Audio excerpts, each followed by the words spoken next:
안녕하세요. 저는 40대 초반 여자입니다. 사연을 듣기만 해봤지 이렇게 사연을 보내는 것은 처음이네요. 저의 사연이 누군가에게 형제, 자매, 남매를 찾는 계기가 될까 하여 희망을 놓지 않으셨으면 해서 이렇게 조심스럽게 사연을 보내게 되었습니다. 그래서 많은 분들께서 이 사연을 들으실 수 있도록 좋아요와 구독 한 번씩 부탁드리고 시작하겠습니다. 우선 저는 고아원에서 자란 사람입니다. 저를 이 세상에 태어나게 해주신 엄마 아빠의 생사 여부도 알지 못하고 형제나 자매, 남매가 있는 줄은 전혀 모르고 살 수밖에 없었죠. 아니, 사실은 있을 수도 있는데 제가 초등학교 6학년 때 교통사고로 머리를 다치게 돼서 그 전까지의 기억이 없습니다. 고아원 선생님들은 저에게 기억할 것이 없는 것이 슬픈 것만은 아니라며 제가 어떤 아이였는지, 엄마 아빠나 형제 자매 남매가 있는지 아무것도 말씀해 주시지 않으셨습니다. 그리고 앞으로 채워갈 추억과 기억이 소중한 것이라면서 저를 현재에 집중하며 살게 해주셨습니다. 저는 고아원 선생님들이 저한테 그렇게 말씀하실 만한 이유가 있을 거라고 생각하고 정말 고아원에서 홀홀 단신처럼 살아왔습니다. 찾으려는 노력도 하지 않았고 그렇다고 굳이 숨기면서 살지는 않았는데 그동안 저를 찾는다는 가족이 없어서 정말 혼자라고 생각하고 살아왔었죠. 그 결과 결혼을 할 때에도 전혀 가족들이 없어서 조금 서럽게 결혼식을 마치기도 했고요.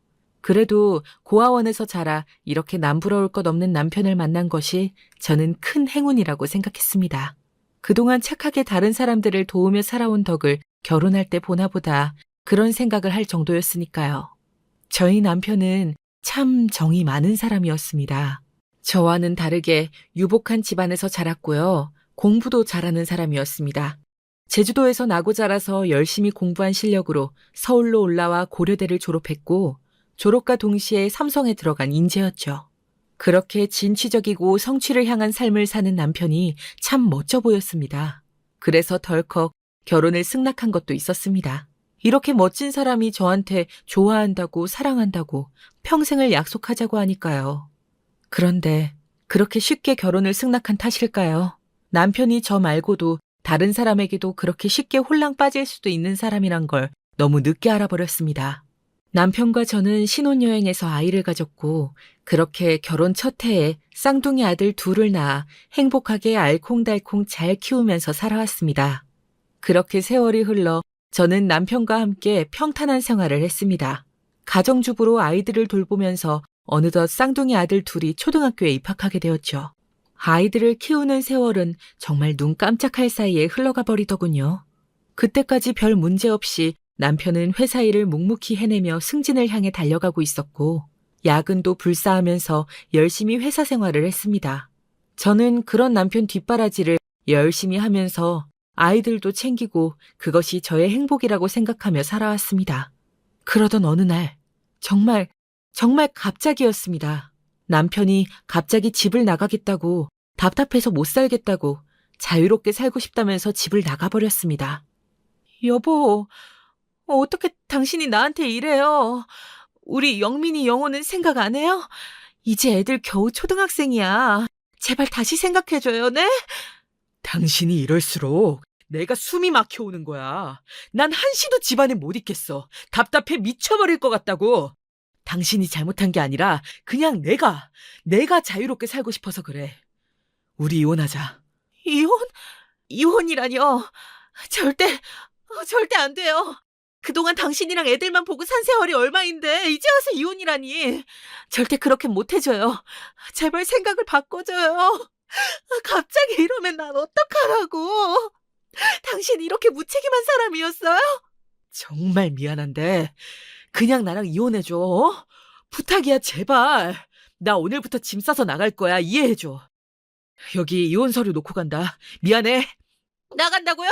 어딜 나가요, 여보? 여보! 제발 이러지 말아요. 우리 영민이랑 영호는 나 혼자 어떻게 키우라고요? 정말 갑자기 저렇게 말만 남기고 호련히 짐을 싸서 떠나버린 남편이 너무나 밉고 원망스러웠습니다. 저는 바닥에 박힌 모처럼 주저앉아서 어디로 가지도 못하고 계속 제자리를 빙빙 도는 느낌에 머리와 정신이 아득해져 왔습니다. 남편은 제가 붙잡는다고 붙잡아지지도 않았습니다. 눈물이 쏟아져도 저는 바닥에 앉아 울고만 있을 수는 없었습니다. 저는 졸지에 갑자기 남편을 잃은 초등학생 쌍둥이 아들 둘을 혼자 책임져야 하는 워킹맘이 되어야 했으니까요. 그동안 남편을 내조하고 아이들을 신경 쓰며 키우느라 가정주부로 전혀 외부의 일을 하지 않고 벌써 10년이 넘는 세월이 흘렀습니다. 그때 제가 할 수 있는 일이라곤 그나마 식당 일뿐이었습니다. 그래서 열심히 아침에 아이들을 보내고 아이들이 집에 돌아올 때까지 식당 일에 매진했습니다. 하지만 그것만으로는 아이들을 제 혼자 힘으로 풍족하게 먹여 살릴 수 없었고 저는 결국 아침에 미리 아이들 간식과 저녁거리까지 만들어 놓고 밤낮으로 식당 일에 매달릴 수밖에 없었습니다. 그 덕분에 아이들에게 점차 엄마는 원래 일하는 사람, 집에 없는 사람 그런 인식이 커졌고 스스로 밥도 챙겨 먹고 할 수 있게 되었죠. 저는 아침에 나가기 전에 아이들이 먹을 것을 미리 준비해두기만 했습니다. 이렇게 혼자 밥도 챙겨 먹고 둘이 싸우지도 않으니 참 기특하죠, 우리 아들 둘. 저는 우리 영민이와 영호만 바라보면서 그 세월을 견딜 수가 있었습니다. 영민이와 영호가 너무 빨리 철이 들어버린 것 같아서 미안하기도 하고 안타깝기도 합니다. 그렇지만 그러지 않았으면 저는 아마 더 힘들었겠죠. 이런 사정을 아는지 모르는지 아예 저한테나 우리 영민이 영호에게나 관심도 없는 갑자기 도망가버린 남편은 계속 전화로 이혼해달라는 말만 수없이 반복했고 이혼하지 않은 상태라 위자료나 생활비도 받아낼 수 없어서 결국엔 이혼을 해주고 말았습니다. 이혼 후에도 생활비나 위자료는 주지 않더라고요. 소송을 해야 하는데 소송까지 할 힘과 시간이 도저히 없었습니다. 당장 하루 벌어서 먹고 살기에 급급했으니까요. 영민이와 영호만 생각하며 그렇게 죽을 둥 살 둥 살아왔습니다. 다시 그 시간으로 돌아가라고 하면 절대 가기 싫은 시간입니다. 그렇게 하루하루를 힘겹게 살아오고 있던 저에게 초등학생인 제 아들 영민이가 묻더라고요. 엄마, 왜 우리 아빠는 집에 같이 안 살아요? 아빠 출장 간 거 아니잖아요. 맞죠? 왜 엄마만 이렇게 힘들게 일해요? 우리 집 가난해요? 영민아, 아니야. 우리 집 가난하지 않아. 엄마가 열심히 일하는 거는 이 일이 좋아서 그런 거야. 그리고 영민이랑 영호 하고 싶은 거 할 수 있게, 먹고 싶은 거 다 먹을 수 있게 그렇게 해주고 싶어서 열심히 사는 것뿐이야. 그러면 아빠는요? 아빠는 어디 가서 1년째 나타나지를 않는 거예요? 바람난 거 맞죠? 엄마랑 우리만 두고 혼자 새 살림 차린 거예요? 영민아, 그런 말 하면 못 써? 아니야. 아빠한테 새로운 사람이 나타난 게 아니라 그냥 많이 바쁘셔서 그래서 따로 사는 거야. 거리가 머니까. 엄마, 우린 바보가 아니에요. 다 알고 있어요. 아빠가 바람나서 갑자기 집을 나갔다는 거. 우리 초등학생이에요. 유치원생 아니라고요. 맞아요, 엄마. 우리가 있잖아요. 아빠가 우리 버리고 떠났어도 우리 잘 키워주셔서 감사해요. 난 엄마가 있어서 행복해요. 영호도 듣고 있었는지 영민이와 대화하는 도중 끼어들어서 저를 위로해 주더라고요. 정말이지 제 눈에 넣어도 안 아픈 자식들이 바로 우리 영민이랑 영호랍니다. 정말 기특하죠? 그래서 제가 힘내서 더 식당 일을 열심히 할 수 있었고 이렇게 열심히 혼자 아들 둘을 키우는 모습을 보고 사장님께서 기특하게 여겨주셨습니다. 그래서 특히 사람이 많은 점심과 저녁 시간에는 좀 더 시급을 많이 쳐주시기도 했습니다. 그 덕분에 우리 영민이랑 영호에게 부족함 없이 가고 싶은 학원도 보내주고 맛있는 것도 많이 해줄 수 있게 되었죠. 하루하루 영민이와 영호같이 훌륭하고 멋진 제 아들들을 키워간다는 자신감에 열심히 살고 있었지만 술을 파는 곳이라 저녁 시간 밤 시간이 되면 저에게도 찝쩍거리는 손님들이 꽤 있었습니다. 제가 꽤 동안인 편이라서 40 초반인 지금도 아가씨로 보는 사람들도 덜어 있긴 했습니다. 몸은 원래 타고나기를 좀 마른 편이어서요. 그런 손님들이 젊게 봐주는 건 고맙지만 그렇게 찝쩍댈 거면 물론 저도 당연히 사람인지라 불쾌하고 화가 났습니다. 하지만 우리 식당을 찾아주시는 귀한 손님분들에게 불쾌한 것을 티낼 수는 없는 노릇이라서 언제나 그렇듯이 그냥 참고 넘어가길 반복했습니다. 그날도 어김없이 식당에서 홀서빙 일을 하고 있었는데 손님 중 한 명이 어이, 거기! 이리 와봐, 빨리. 네, 손님. 추가 주문하실 거 있으세요? 말씀해 주시면 바로 가져다 드릴게요. 호, 가까이서 보니까 더 이쁘게 생겼네. 기분이다. 술 한잔 따라봐. 내가 용돈 줄게. 아이, 얼른. 몇 살이야? 아, 칭찬은 감사하지만 저희는 그런 식당이 아니라 그날도 진상 손님이 있어서 저에게 예쁘게 생겼다며 술을 따라보라고 하길래 제가 그런 식당이 아니라고 하려는 찰나 누군가가 검사 명함을 보여주면서 손님의 뺨을 찰싹 하고 올리는 게 아니겠어요? 저는 너무 놀라서 당황한 나머지 옆으로 털썩 주저앉아 버렸는데 그 검사가 저에게 와서 괜찮으세요, 누나? 하는 겁니다. 처음 보는 얼굴에 어쩔 줄 몰라 하고 있는데 그 손님이 개소리 꼬장을 부리기 시작하더군요. 식당에서 이렇게 하면 성희롱입니다. 모르실 양반이 아닐 텐데 이렇게 살지 마세요. 저 현직 검사입니다. 보셨죠? 아니, 어디서 건방지게. 검사면 다야? 검사면 다냐고. 손님이 종업원한테 그럴 수도 있지. 안 그래요? 아니요. 안 그래요. 손님, 선은 지켜주셔야 합니다. 성희롱 맞아요. 아니, 오늘따라 왜 이래? 이래서 밥맛이 떨어지는 거야. 술 더 시키려고 했는데, 아이, 입맛 다 버렸네. 아니, 검사님이 이 종업원하고 뭔 관계길래 이렇게 나서는 거요? 모르는 사람이면 그냥 갈게 가시지 그래. 대한민국 검사가 그렇게 한가한가, 어? 저는 이분 친동생입니다만. 그러면 이유가 충분하겠죠. 그러니 밥을 먹을 때도 술을 먹을 때도 예를 갖추세요. 심신미약 이딴 거 안 통하게 해드릴 테니까. 어디 더 떠드실 거면 떠들어 보시죠. 네? 아니, 저는 그 자리에서 더 말을 하면 이렇게 말한 검사님이 자칫 우스워질까봐 저는 말을 아끼고 있었고 결국 그 손님은 혼자 분을 삭히지 못하고 먹다 말고 혼자 뛰쳐나갔습니다. 일행들은 당황하며 검사님에게 잘못했다고 저 친구가 원래 좀 술만 먹으면 저렇게 된다면서 신경 쓰지 마시라고 친구는 알아서 잘 단속하겠다고 하면서 먹다 말고 계산하고 그 손님의 친구 무리들도 모두 나가버렸습니다. 저는 나간 것을 확인한 후 검사님에게 도와주셔서 고맙다고 말씀을 드렸습니다. 그런데 저를 도와주려고 하셨던 검사님의 말씀이 전부 사실이라는 겁니다. 너무 놀라 멍을 때리고 있는데 검사님이 의자에 앉으시라면서 긴 이야기를 시작하더군요. 우선 제 소개를 할게요. 아까 보신 것처럼 검사 맞고요. 제가 누나의 30년 전 헤어진 친동생이 맞습니다. 저는 거짓말하지 않습니다. 도와드리려고 그런 게 아니라 정말이에요. 정말요? 말도 안 돼. 제가 사실 13살 때 교통사고로 머리 쪽을 크게 다쳐서 기억 상실이 있긴 하거든요. 그 전에 제가 어떻게 살았는지 누구랑 살았는지도 전혀 기억을 못하는 상황이었어요. 고아원에선 저에게 동생이 있었다는 말도 안 해줬었었는데. 그랬군요. 너무 오래돼서 저를 몰라보는 줄만 알았습니다. 서운할 뻔했네요. 제가 10살 때 부잣집에 입양되고 12살이었던 누나는 저와 떨어지는 것 때문에 너무 슬퍼했었어요. 저도 부잣집으로 입양되는 것이 내키지만은 않았죠. 그런데 저한테는 선택권이 없었어요. 누나는 제가 떠난다는 소식을 듣고 한동안 너무 슬퍼했고 우울했어요. 잘 웃고 밝고 긍정적이던 누나의 얼굴에 어둠이 들어선 때는 그때부터였죠. 미안해요, 누나. 혼자만 이렇게 살아서.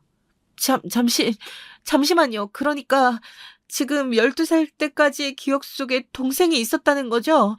그런데 제가 동생과 너무 떨어지는 것에 슬퍼하고 우울해서 사고 후에 고아원 선생님들이 일부러 동생 얘기를 하지 않은 게 되는 거네요? 정말 몰랐어요. 아니, 그래도 그렇지. 어떻게 저한테 이런 걸 숨길 수가 있죠? 저는 지금까지도 전혀 몰랐어요. 이 대한민국에 홀홀 단신 나 한 명뿐인 줄만 알고 살았다고요. 엄마도 몰라, 아빠도 몰라. 당연히 형제, 남매, 자매도 없으니까 고아원 선생님들이 말씀을 안 해주신 거라고만 생각했죠. 저희 집안 때문에 그런 것 같아요. 그건 저희 집이 부유한 집안이었고 그런 소문들을 조심해야 되는 곳이었기에 제가 입양된 건 다른 사람들이 전혀 모르는 상태가 되었어야 했거든요. 그래서 고아원 선생님들에게도 돈을 좀 많이 들인 걸로 알고 있어요. 누나도 사고로 기억을 잃은 줄은 몰랐지만 저는 입양되자마자 미국으로 보내져서 못 만나게 되면서 서서히 누나도 저를 잊고 사는 줄만 알았죠. 그런 일이 있었다니 정말 믿겨지지가 않네요. 그럼 여긴 어떻게 알고 와서 이렇게 저를 도와주신 거예요? 검사되고 누나부터 수소문했는데 고아원을 찾아가도 누나 소식을 말을 안 해주는 거예요. 이제 나간 지 오래돼서 어떻게 사는지 전혀 모른다면서요. 그래서 탐정을 시켜 수소문하고 또 수소문한 끝에 드디어 누나를 찾을 수 있게 된 거였죠. 누나가 일한다는 곳을 찾아서 조용히 밥을 먹다가 우연하게도 손님이 그런 몹쓸 짓을 하는 걸 목격한 겁니다. 아, 이렇게 만나게 되다니 고맙고 또 지금까지 아무것도 모르고 난 편하게 내 생각만 하면서 살아온 것 같아서 미안하고 그런 복합적인 감정이 드네요. 밥은 다 먹었어요? 아직이요. 누나, 오늘 몇 시에 끝나요? 할 얘기가 많은데. 일하는 중이라 더 시간을 뺏으면 안 될 것 같아서. 누나 끝날 때까지 밖에서 기다릴게요. 아니에요. 새벽 1시 넘어서 끝났는데 검사님을 그렇게까지 오래 밖에서 기다리게 할 순 없어요. 명함 주면 내가 연락할게요. 나중에 만나서 낮에 얘기하던가 해요. 오늘은 이만 늦었으니까 들어가고요. 말 편하게 하셔도 돼요, 누나.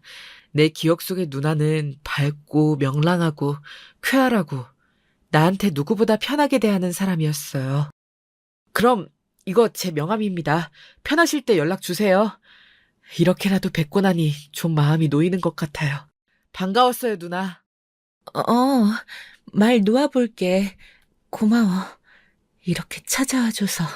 아직은 얼떨떨하지만 내가 너 누나라고 하니까 이렇게 잘 커준 동생한테 고맙고 기특하고 그러네. 벌써부터. 얼른 들어가 봐.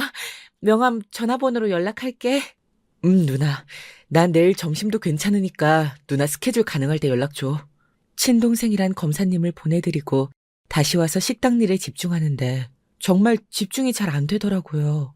그동안 제가 알고 있었던 저라는 사람, 저의 가족, 저의 어린 과거 시절의 이야기가 너무나도 궁금해졌습니다. 그래서 고아원에 가서 물어볼까 하다가 오히려 고아원 선생님들을 난처하게 만드는 일일지도 모른다는 생각에 그만 접고 검사인 동생을 얼른 만나봐야겠다고 다짐했습니다. 어쩌면 저와 동생을 낳아주신 친엄마 친아빠를 동생은 이미 검사라는 신분을 가지고 찾았을지도 모르니까요. 혹시나 하는 기대에 부푼 마음으로 동생을 만날 날만 손꼽아 기다렸습니다. 동생은 내일 밥이라도 먹자며 흔쾌히 만남에 응해주었고 저는 동생과 그렇게 다른 식당에서 만나 밥을 먹게 되었습니다. 누나, 오래 기다렸어? 일 처리가 하나가 늦어져서 미안해. 그래도 이렇게 바로 다음날 누나랑 같이 밥 먹을 수 있어서 다행이다. 식당 일은 괜찮고? 괜찮아. 늦을 수도 있지. 검사일 많이 바쁘고 힘들지. 나야 뭐 식당 일은 이제 손에 익어서 괜찮지. 이렇게 몇 시간 쉬는 건 원래 미리 말해야 하는데 이번에 네가 우리 식당 찾아온 게 크게 한몫 단단히 했다. 같이 일하는 아주머니들이 검사님 얼른 만나러 가라고 그런 친동생이 있었다니 왜 진작 말 안 했냐면서 막 그러시더라. 아, 그랬구나. 내가 어제 가길 정말 잘했네. 덕분에 누나랑 이렇게 밥도 먹고 이야기도 나눌 수 있게 됐잖아. 나는 누나가 사고로 기억을 잃은 줄은 정말 몰랐어. 그래서 생각했지. 누나야말로 나한테 궁금할 게 많을 것 같다고 말이야. 맞아. 조금 무리해서라도 빨리 꼭 보고 싶었어. 우선 자랑스러운 내 동생 검사된 거 진심으로 축하해. 누나로서 너무 늦게 축하해준 것 같지만 꼭 축하한다고 자랑스럽다고 말해주고 싶었어. 고마워, 누나. 누나가 그렇게 말해주니까 나 검사되길 정말 잘한 것 같네. 나 검사되고 탐정 붙여서 누나 찾는데 제일 오래 걸렸는데 그래도 엄마랑 아빠는 금방 찾아지더라고. 그래. 우리 엄마 아빠는 어떻게 찾았어? 살아 계시나? 나 너무 궁금한 게 많아. 검사 되자마자 바로 확인해 봤는데 우리 엄마랑 아빠는 이미 세상을 떠난 지 오래더라고. 나 태어난 지 얼마 안 되고 엄마가 돌아가셨고 아빠는 그만 사고로. 그래서 우리가 고아원에 보내지게 된 거였어. 다른 친척들이 우릴 키워줄 형편이 되는 사람이 없었나 보더라고. 너무 안타깝지. 그렇구나. 나는 혹시나 우리 엄마 아빠가 살아계실지도 모른다고 생각했는데 그렇진 않았구나. 우리가 어릴 때 돌아가신 거였어. 그래서 우리가 고아원에... 그렇구나. 이제라도 알게 돼서 다행이야. 난 고아원 선생님들이 아무 말씀도 안 해주시길래 안 해주실 만한 이유가 있겠지 하고 그냥 넘겨왔거든. 알게 되면 너무 슬퍼할까봐. 그래서 기억을 잃고 나선 더 이야기를 안 하셨을 수도 있겠다는 생각이 드네. 누나. 너무 상심하지 마. 그래도 나는 누나는 살아있을 거라고 강하게 믿고 있었어. 그리고 결국 누나를 찾아냈잖아. 오래 걸리긴 했지만. 이제라도 이렇게 찾아서 다행이야. 맞아. 날 찾아줘서 너무 고마워. 내가 어릴 때 어떤 아이였는지도 궁금하네. 누나를 생각나는 대로 이야기해 줄 수 있을까? 괜히 좀 쑥스럽기도 하네. 당연하지. 누나는 말이야. 동생과 어색하고 서먹할지도 모른다는 걱정은 사서 괜한 걱정을 한 것이었습니다. 만나서 밥을 먹으면서 한 2시간 넘게 시간 가는 줄 모르고 옛날 추억 이야기를 들으면서 얼핏 동생과 함께했던 추억들이 기억이 나는 것도 같더라고요. 참 신기한 일입니다. 40 넘게 지금까지 살아올 동안 저는 늘 혼자였었다고 생각했는데 그게 아니었다는 게 이렇게 핏줄이라는 게 단단하고 든든한 것인지 정말 몰랐었습니다. 동생과 함께 이런저런 이야기를 나누다가 영호랑 영민이는 잘 크고 있는지 그리고 남편과 어떻게 이혼하게 되었는지 결국 동생에게 다 털어놓게 되었습니다. 동생은 분노하며 내가 찾아주겠노라고 이를 바득바득 갈더라고요. 하나뿐인 자기 누나를 이렇게 힘들게 한 놈은 찾아다가 혼주를 내줘야 된다면서 말이죠. 저는 삼성을 다니면서 열심히 살던 사람이 돌연 갑자기 그렇게 퇴사하고 이혼을 요구하면서 떠나갔고 그러면서 잠적하려고 다니던 직장도 옮겨버린 양반이라 찾기 어려울 것 같다고 찾아도 이미 마음도 떠난 사람을 어떻게 하겠냐고 그랬습니다. 그런데 동생이 대한민국 검사의 가족을 건드린 죄가 어떤 건지 톡톡히 보여주겠다면서 자기만 믿으라고 하더라고요. 그리고 저는 다시 일할 시간이 돼서 동생과 아쉬운 만남을 뒤로하고 다음을 기약하며 헤어지게 되었습니다.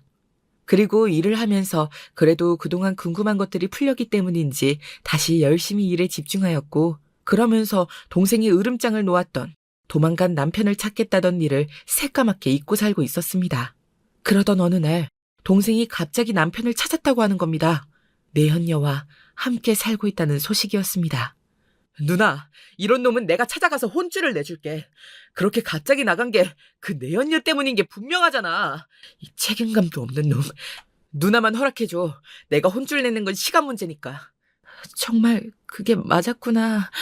아니길 간절히 바랐는데 역시 다른 여자한테 홀랑 빠져버린 거였어. 처음 만났을 때부터 추진력 하나 기똥차게 빠른 사람이었는데 그래서 나한테 그렇게 이혼해달라고 몸부터 내뺀 거였구나. 정말 너무하다. 그런데 그 사람한테 아무것도 하지 말아줘. 누나, 왜 그렇게까지 그런 놈 편을 드는 거야? 누나도 말했듯이 나쁜 놈이야. 영민이랑 영호 아빠라서 그러는 거야? 그걸 버리고 간 놈이잖아. 내가 정말 가만두지 않을 거야. 위자료랑 생활비는? 설마 아직 한 푼도 못 받은 거야? 나야 뭐. 우리 영민이랑 영호 키우느라 바빠서 그런 소송 같은 거 할 생각도 못했어. 할 여력도 시간도 체력도 아무것도 없었지. 누나, 이러고 있을 때가 아니다. 내가 이혼 소송 진행 도와줄게. 아는 변호사 있으니까 내일 이 사람부터 만나봐.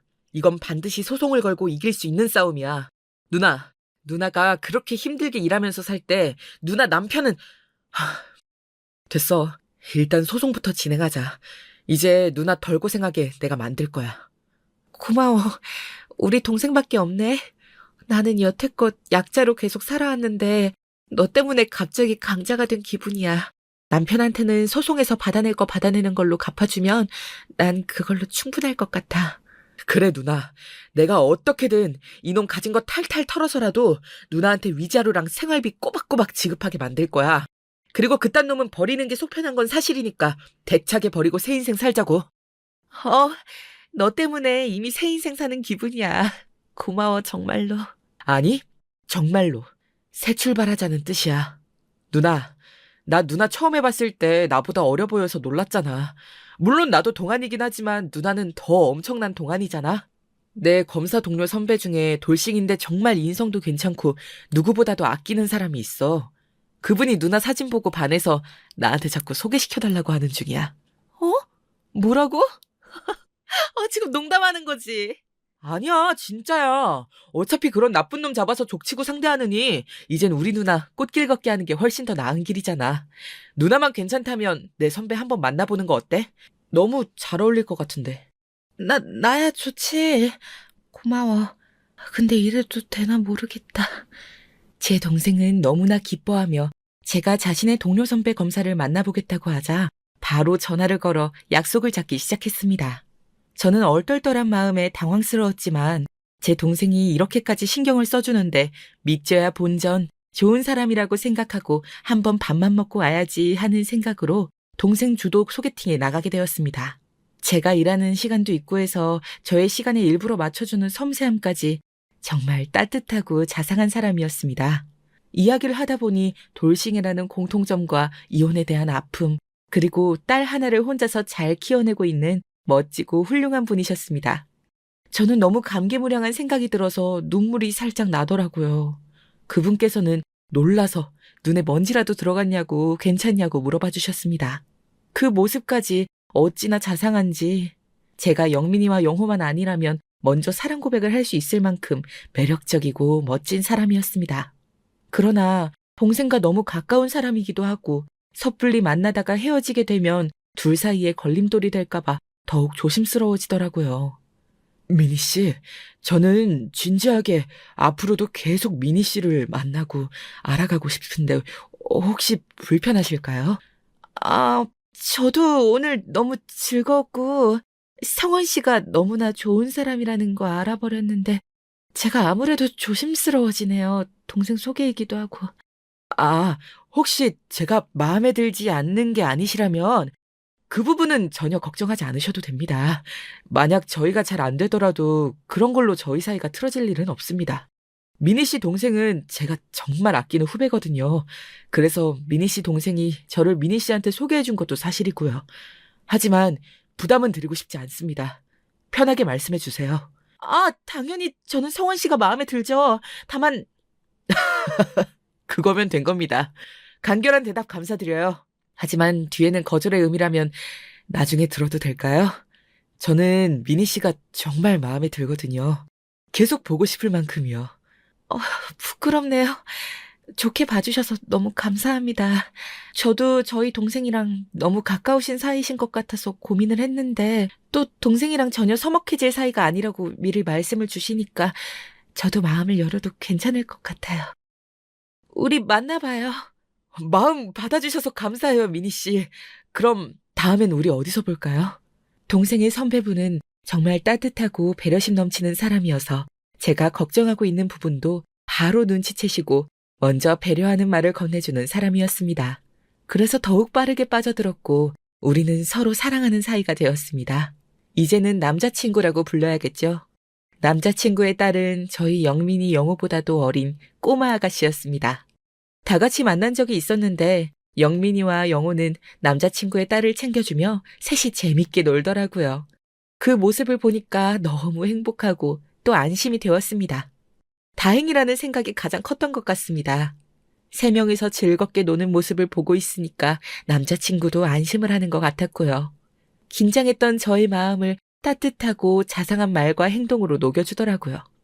제가 이런 사람을 만나서 다시 사랑을 시작할 수 있다니 정말 너무 말도 안 되는 기적이라고 생각합니다.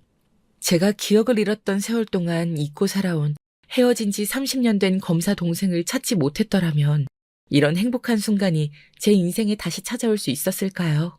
아마 없었을 거라고 생각합니다. 동생이 저 대신 변호사와 함께 소송을 일사천리로 준비하고 진행하고 있는 덕분에 도망간 전 남편에게서 협박과도 같은 연락이 먼저 왔습니다. 그동안 아무리 연락해도 받지 않았던 그 전 남편이 말이죠. 저한테 전화해서는 온갖 말도 안 되는 궤변들을 늘어놓으며 소송을 취하해달라고 회유를 하더군요. 너무 웃기고 가관이어서 할 말을 잃을 뻔했습니다. 나한테 무슨 왼수를 졌길래 이런 식으로 갑자기 소송을 진행해? 당신 미쳤어? 그동안 내가 우리 영민이 영호 키우느라 바빠서 늦게 시작한 거야. 진작부터 받아야 했는데 소송 들어가니까 이제야 연락을 다 하네. 그동안 내가 연락할 땐 절대 안 받더니 정말 괘씸하다. 네가 어디서 무슨 돈이 나서 그렇게 잘 나가는 이혼 전문 변호사를 썼는진 모르겠는데 당장 소송 취하해. 얼른. 내가 너 줄 돈이 어딨겠냐? 그랬으면 내가 연 끊고 살았겠어? 나도 힘들다고. 끝까지 뻔뻔하게 못하는 말이 없네.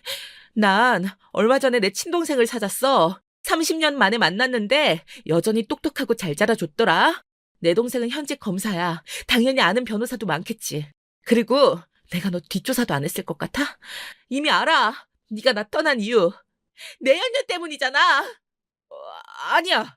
다 오해야. 그런 적 없어. 검사 동생?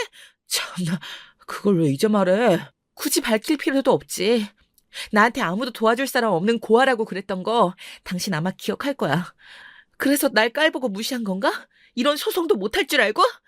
네가 그렇게 횟가닥 돌아가지고 갑자기 우리 영민이랑 영호 다 버리고 도망갔을 때 예상은 했었어. 그런데 조사해보니 아니나 다를까 완전 딴 살림을 차렸네? 그래서 진짜 소송에서 날 베껴먹기라도 하겠다는 거야? 못할 것도 없지. 난 예전에 내가 아니야. 뭔가 착각하나 본데 당신한테 이혼 사유가 크게 있는 점, 지금까지 애들 키우는데 드는 생활비 한 푼도 안 준 점, 다 위자료랑 생활비 명목으로 압류 들어가게 만들 테니까 그렇게 알아. 아니 여보, 나도 살아야지. 잠깐만, 제발 이러지 마. 내가 다 잘못했어. 당신한테 검사 동생이 생긴지도 몰랐고 이렇게 똑똑해질 수 있는 사람이라는 것도 내가 미처 몰랐어. 그동안 당신 깔보고 무시하고 갑자기 애들 버리고 뛰쳐나간 거 정말 다 미안해. 그러니까 소송만큼은 제발 멈춰주면 안 될까? 부탁이야. 부탁? 내가 너한테 이혼만은 하지 말자고, 애들 생각해달라고 제발 싹싹 빌면서 애원할 때 네가 어떻게 했는지 잘 생각해봐. 사람의 탈을 쓰고 그러면 안 되는 거야. 알아들어? 제발 말이 되는 말을 해. 좀 어디 가서 애들 아빠라고 하기 창피할 정도니까. 본인이 잘못한 것에 대한 책임은 져. 그래야 어른이지. 우리 애들 볼 낯짝이 있긴 해. 내가 정말 잘못했어. 미안해. 우리 다시 합칠까? 그것도 방법이겠다, 여보. 내가 처음으로 돌아가서 진짜 다 잘할게. 우리 영민이랑 영호는 잘 지내고 있지? 참. 이제야 우리 영민이랑 영호가 궁금해? 이제야? 앞으로 우리 영민이랑 영호 볼 생각은 꿈에도 하지 마. 역겨우니까. 내 몸에 손댈 생각도 하지 말고 소름 끼치니까. 어디서 내 언니랑 붙어먹은 주제에 다시 합치자는 소리가 나와? 넌 정말 양심도 없구나. 이런 널 그동안 좋은 사람이라고 생각하고 영민이랑 영호를 키웠어. 네가 바람핀 게 확실하다고 생각했지만 끝까지 애들한테는 아니라고 하려 했어. 그래도 애들 아빠니까. 그런데 그 입으로 그런 말을 해? 내가 경황이 없어서 그런 거지. 늘 우리 영민이랑 영호를 내 가슴속에 품고 있긴 했다고. 그렇게 말하면 섭섭해, 여보. 야, 다시 한번 받아주면 안 될까? 내가 그 여자는 빠른 시일 내로 정리해보도록 할게. 아니? 절대로. 그냥 넌 평생 그 여자랑 살아. 난 나를 정말 아끼고 사랑해주는 당신이랑은 비교도 안 되는 멋진 검사님이랑 만나고 있거든? 그러니까 내가 아직도 당신 같은 사람한테 마음이 있을 거란, 미련이 있을 거란, 그런 꿈은 빨리 깨도록 해. 그것도 병이야. 뭐? 어떤 검사가 미쳤다고 너랑 만나? 애셋, 아니 내 딸린 이혼남이냐? 거짓말도 정도껏 해야 믿어주지. 나한테 큰 소리 치고 싶은 건 알겠는데, 오민희, 정신 차려. 검사라고 사기치는 제비 아니고? 내가 합치자고 할 때 합치는 게 좋을 텐데. 똑똑하고 수준이 있는 사람이라고 생각했던 게 나의 오판이었네. 당신 수준이 참 많이도 낮은 걸 방금 또 한 번 깨달았어. 고마워. 정신이 확 드네. 우리 동생 동료 검사 선배셔. 내가 좋다고 하셔서 만나고 있는데 정말 좋은 사람이더라. 당신 같은 쓰레기랑은 비교도 안 될 정도로. 말도 안 돼. 그러면 지금 그 말이 그게 다 진짜라는 거야? 당신 영민이 영호 생각은 안 해? 부끄럽지도 않아? 이 나이에 또 무슨 다른 사람을 만나고 그래. 당신 정말 미친 거야? 가정주부인 나랑 우리 아들 둘, 영민이랑 영호 내팽개치고 혼자 내빼고 내연녀랑 붙어먹은 당신이나 부끄러워해야지. 안 그래? 더 이상 말 섞을 가치가 없다. 내 시간만 아깝지. 소송은 계속할 거니까 법정에서 봐. 야, 이 미친. 안 돼. 잠시만. 소송만 좀 취하해줘, 제발. 끝까지 개소리를 해대는 전 남편을 보며 제가 정말 이런 사람이랑 살았었구나. 한탄스럽고 개탄스럽기까지 하더라고요. 그리고 차라리 우리 영민이랑 영호가 이런 사람을 아빠로 여기며 살지 않아도 돼서 다행이라는 생각도 들었습니다. 희망과 절망 속에서도 우리 영민이와 영호를 꿋꿋하게 잘 키워낸 것이 정말 다행이고 또 제 자신을 이제는 낮추지 않기로 했습니다. 저는 동생이 소개해준 저의 현재 남자친구를 만나면서 자존감이 많이 올라갔고 덕분에 자신감도 되찾을 수 있었습니다. 동생은 계속해서 제가 밝고 긍정적이던 옛날을 떠올리게 도와줬고요. 그래서 더욱 저는 제 잃어버렸던 모습을 찾아가면서 우리 영민이 영호에게도 좋은 엄마, 밝은 엄마, 긍정적인 엄마가 되어줄 수 있었습니다. 그렇게 변화한 저를 보며 영민이와 영호도 전보다 더 잘 웃고 밝은 아이들이 되었습니다. 그 모습을 보고 저는 어려운 상황 속에서도 긍정적인 모습을 잃지 않는 것이 얼마나 중요한 것인지 새삼 깨닫게 되었죠. 지금의 제가 이렇게 갑자기 변한 것 같지만 12살 이전의 저와 지금의 제가 완전히 같지는 않을 수 있지만 그걸 다시 기억하고 회복하고 상기시키고 노력하려고 했기 때문에 지금의 제가 있을 수 있다고 생각합니다. 주변 사람들이 바뀐 것도 정말 큰 도움이 되었지만 결국 저를 바꿀 수 있는 것은 저 자신뿐이란 것을 알았거든요. 아무리 주변에서 저에게 좋은 사람이라고 해줘도 제 스스로가 좋은 사람이 아니다, 나는 혼자다라고 되뇌인다면 결코 바뀔 수 없는 것이더라고요. 저는 고아로 살면서 부모님 없이 혼자서 많은 어려움을 겪으며 살았습니다. 고아원에서 살아온 분들은 잠시나마 살았던 분들은 겪어온 고민과 애환을 다들 공감하실 거라고 생각해요. 지금은 이렇게 저도 30년 만에 동생을 만나 잊고 있던 옛날의 추억들도 다시 회상하게 되고 예전보다 더 나은 사람이 된 느낌입니다. 이렇게 성장하고 있는 저에게도 여전히 과거의 상처와 아픔은 남아있죠. 하지만 제가 그동안에는 몰랐던 저를 소중하게 여기고 사랑하는 방법, 저의 뿌리를 찾는 일, 이런 것들을 통해서 얻게 된 이런 감정을 여러분과 함께 나누고 싶었습니다. 가족을 찾는다는 건 정말 인생의 또 다른 국면을 맞이하는 것이더라고요. 저는 여러분들께서 혹시 가족을 잃어버리셨거나 고아원에서 자라셨거나 기억을 잃는 사고를 저처럼 겪으셨더라도 희망을 잃지 말라고. 언젠가 저처럼 이렇게 30년 만에도 갑자기 좋은 일로 가족을 찾을 수도 있고 기억을 찾을 수도 있다고 말씀드리고 싶어서 이 사연을 쓰게 되었습니다. 그리고 그런 소망들을 간절히 바라고 또 찾는 여러분을 지지하고 응원하는 마음은 변함없을 겁니다. 저는 저와 같은 분들에게 정말 호롤단신의 혼자인 것 같은 느낌이 들어도 이 넓은 우주에 이 대한민국에 혼자 떨어진 사람이구나 하는 외로움을 느낄 때에도 결코 여러분은 혼자가 아니라는 것을 알려주고 싶었습니다. 여러분 곁에는 항상 한 명 이상의 동료와 지인들이 있을 것이라고 생각합니다. 그리고 고아임에도 불구하고 많은 사람들에게 사랑과 관심을 받을 자격이 있다는 건 꼭 기억해 주셨으면 좋겠습니다. 그동안 저는 너무 저를 작게 만드는 부정적인 생각에 갇혀 스스로를 가두고 살았던 것 같습니다. 에이, 나 같은 게 뭐라고. 나는 부모님도 안 계신데, 나는 이 세상에 혼자인데 하면서 말이죠. 그러면서 저를 점차 보잘것없고 초라한 사람인 것처럼 믿고 살아왔습니다. 하지만 우리는 어떠한 상황에서도 우리 스스로를 받아들이고 나의 이야기를 스스로 경청하는 것입니다. 그러다 보면 우리의 고통을 나눌 준비가 된 사람들이 곁에서 힘이 되어줄 날이 어떻게든 온다는 것입니다. 저도 그전에는 이런 말들을 그저 믿지 않고 그냥 저 스스로를 작게만 생각하고 살아왔는데 혼자라고 생각했는데 실은 혼자가 아니더라고요.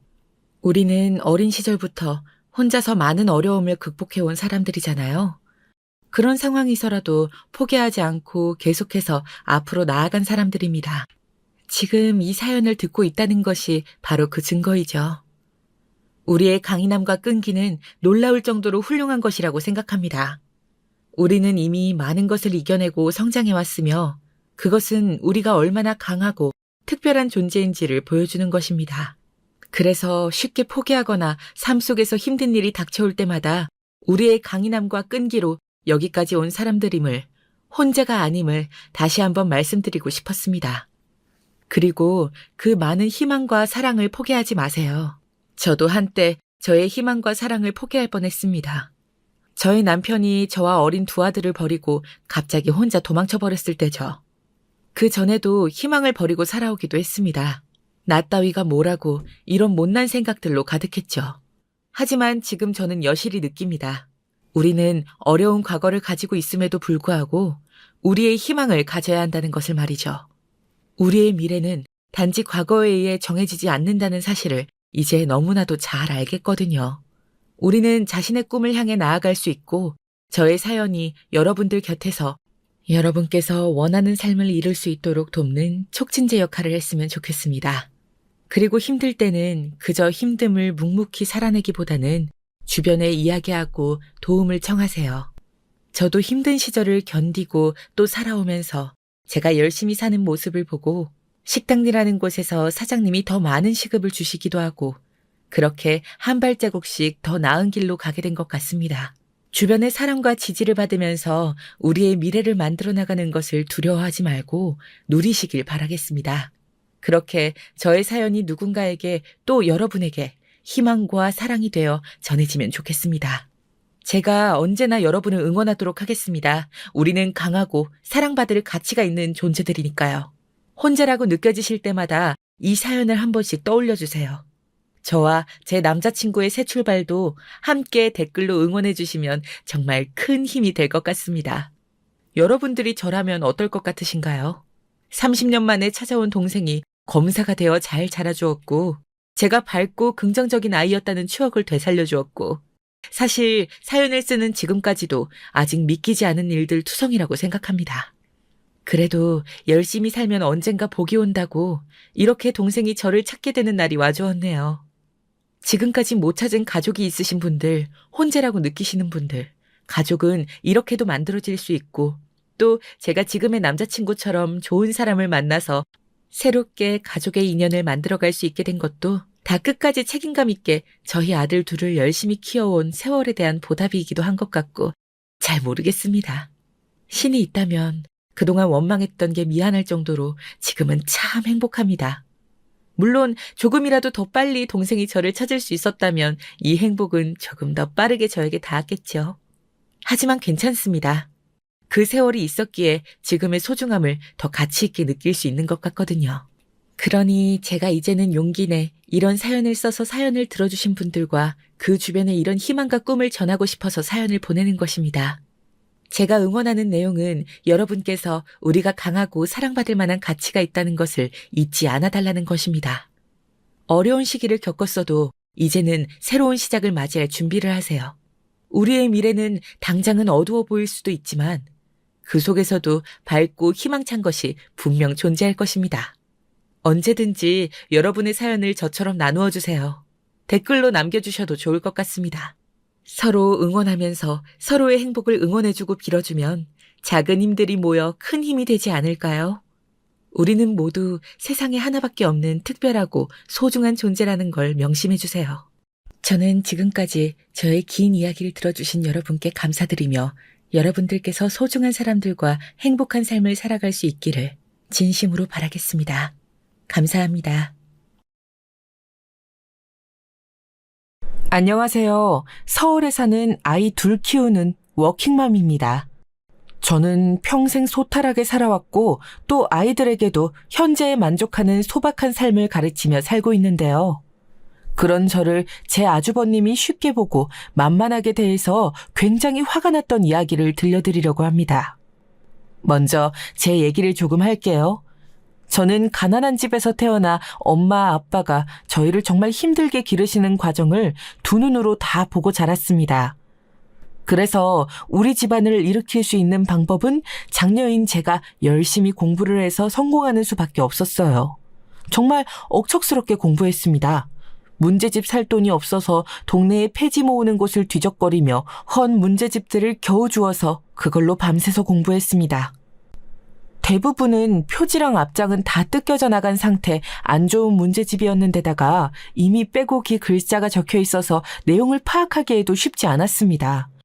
어쩌다가 앞장만 조금 손때가 타 있고 하얗게 깨끗한 문제집을 발견할 때면 그날 하루는 복권에 당첨된 것이나 다름없었습니다. 그렇게 악착같이 공부해서 학창시절 내내 전교 1등을 놓쳐본 적이 없고 우수한 성적으로 대학에 입학했습니다. 대학에 입학한 이후로는 쉬지 않고 과외를 해서 생계에 보태고 남동생도 공부시켰어요. 그런 제게 연애는 사치였습니다. 하지만 그런 와중에 감사하게도 좋은 인연은 생기더군요.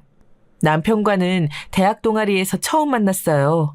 남편 역시 잘하는 내내 전교 1등을 놓쳐본 적이 없는 수재였는데 한 가지 다른 점이 있다면 굉장히 부잣집 도련님이었다는 점이에요. 대학교 1학년 때부터 이미 아버지가 사주신 차로 등교를 했으며 입고 다니는 옷도 정말 이 사람은 부잣집 도련님이구나 할 정도로 세련되고 정갈하게 차려입고 다녔습니다. 동기들 사이에서 별명이 의대 왕자님이었으니 대충 어떤 이미지였는지 짐작이 가시죠? 쫓아다니는 여학생들도 얼마나 많았는지 팬클럽까지 생길 지경이었습니다.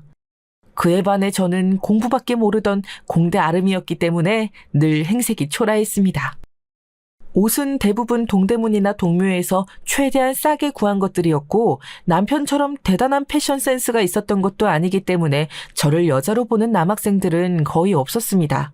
그러던 어느 날 그날따라 너무나 무더웠던 날씨 때문에 동아리 활동 이후에 다들 수도가에 모여서 세수를 하고 물을 마시고 있었습니다. 저도 너무나 더웠기에 세수를 조금 할까 하여 커다란 잠자리 안경을 벗고 세수를 하려는 순간 남편과 눈이 마주쳤습니다. 야, 김지원! 너 안경 벗은 거 처음 본다? 근데 예쁘네? 뭐야? 너 나 놀리면 죽는다. 살면서 저보고 예쁘다고 했던 남학생은 한 명도 없었기에 그저 장난을 치는 거겠거니 했습니다. 그도 그럴 것이 저는 눈이 정말 나빠서 잘 때 빼고는 항상 안경을 끼고 있었고 안경을 끼면 거의 눈이 없어질 정도로 찌그러져 보여서 제 주변 사람들은 저의 이 안경 낀 모습만 기억하고 있었습니다. 제 안경 벗은 모습을 본 것은 가족 이외에 남편이 처음이나 다름없었죠. 그런데 이상하게 그날 이후로 남편이 저에게 적극적으로 대시를 했습니다. 남편 말론 매일매일 좋은 옷, 좋은 차, 좋은 음식을 먹는 자기 모습과 상반되게 항상 소탈하고 꾸밈 없는 모습을 하고 있던 제 모습에 처음에 호감을 느꼈대요. 정말 인기가 많을 것 같은 수많은 여학생들이 자기에게 추파를 던졌었지만 별로 감흥이 없었다고 합니다. 그러던 중 호감 있던 저의 안경 벗은 모습을 보는 순간 주변이 모두 조용해지고 초록빛으로 변하면서 새소리가 들리고 햇살이 우리 둘을 향해 밝게 비춰주었다고 해요. 제 입으로 말하기 조금 오글거리지만 남편이 직접 한 말이니 잠시 양해 부탁드리겠습니다. 그렇게 남편의 꾸준한 구애 끝에 저는 마음을 열었고 그 후로 학창시절 내내 잘 만났습니다. 학생들 사이에서는 왕자님 같은 남편과 촌티가 좔좔 흐르는 제가 사귀는 모습을 보고 신데렐라 커플이라고 불렀습니다. 그래도 그 정도면 양반입니다. 어떤 학생들은 더 비아냥거리면서 미녀와 야수가 아닌 미남과 야수 커플이라고 하기도 했습니다. 네, 미남은 의대 왕자님인 남편이고 야수는 다름 아닌 저죠. 하지만 저는 그런 반응들에 애초에 별로 개의치 않았습니다. 그런 반응들은 다 질투, 그 이상도 그 이하도 아니니까요. 그렇게 대학 내내 잘 교제하고 의대생이었던 남편보다 제가 학부를 좀 더 일찍 졸업해서 바로 일을 시작했습니다. 그때 당시는 여자로서는 드물게 컴퓨터공학과를 졸업해서 프로그래머라는 직업을 가진 저는 동기들 중 가장 빠르게 좋은 IT 회사에 입사하여 경력을 쌓기 시작했습니다. 그 사이 남편도 인턴을 마치고 레지던트 2년 차쯤 되었을 때 조금씩 결혼 얘기가 오갔습니다. 사실 연애를 꽤 오래 했었기 때문에 남편의 부모님들은 몇 번 뵌 적이 있었고 두 분 다 너무 좋은 분이셔서 안심을 하고 있었습니다. 남편이 결혼 얘기를 먼저 꺼냈을 때도 흔쾌히 그러자고 할 수 있었던 것도 남편 부모님들을 이미 몇 번 뵙고 좋은 분들이란 걸 알았기 때문이죠. 문제는 가족 모두가 모이는 상견례 날에 일어났습니다. 그날 그동안 한 번도 뵙지 못했던 오랜 미국 유학 생활을 하고 돌아온 예비 아주버님을 처음 뵙게 되었는데 그것이 그토록 짜증나는 악연이 될 줄 누가 알았겠어요. 남편을 통해 아주버님 되실 분의 얘기를 종종 듣기는 했습니다. 남편 못지않게 수재이고 일찌감치 유학길에 올라서 미국 최고의 공대 MIT의 학부와 대학원을 졸업하고 귀국한 뒤 시아버지의 사업을 물려받을 준비를 하고 있다고 했어요. 집안의 기대주라고 예비 시부모님의 칭찬이 자자했습니다. 다만 무언가 모르게 남편과는 사이가 안 좋아 보였습니다. 형에 대해서 말하려고 할 때마다 알게 모르게 좀 쉬쉬하는 분위기였다고 할까요?